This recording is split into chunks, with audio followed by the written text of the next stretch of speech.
My name is Matt Woodfield. I'm a climbing instructor. I've been working in South Wales, taking people out on adventures, climbing on the cliffs out in the hills for the last 20 years now. Climbing on Gower it's just lovely. It's like sea cliff climbing, but without the stress and complexity that you get on Anglesey or in Pembroke down the road. If there is an abseil, it's really short and probably to a nice ledge. Most of the sea cliffs you can just wait till the tide pulls back, walk across the sand and just climb somewhere beautiful.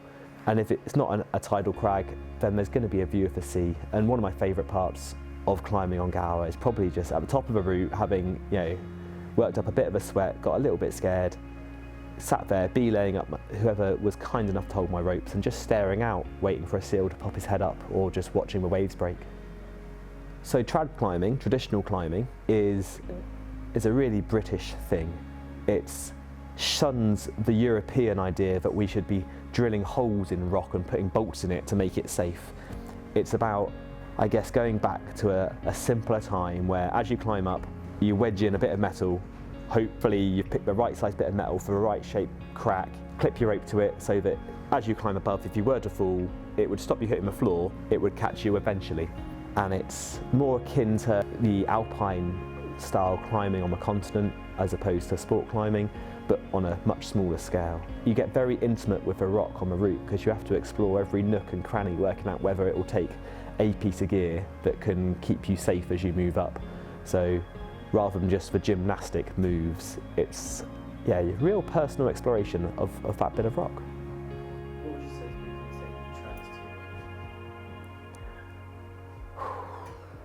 to? I would say just be real careful on the drive there, because that's much more dangerous. Trad involves a lot more skill, knowledge and kit than sport climbing, which is definitely technically simpler. As long as you've been taught how to use the kit and you've got some experience before you start pushing your grade, you'll know whether you can fall off or not at that moment.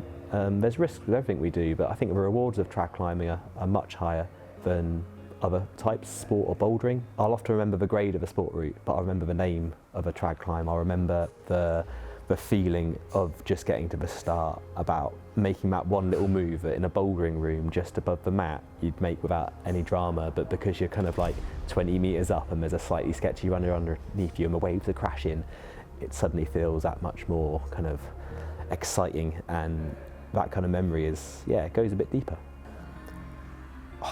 There's no need to sell Gower to anybody.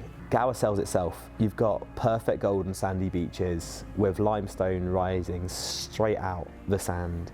You've got amazing views, you've got wildlife, you've got a variety of climbing styles and grades. There's not many crags in the country where you can rock up and do like a 2 and then go and belay your mate on an 8B.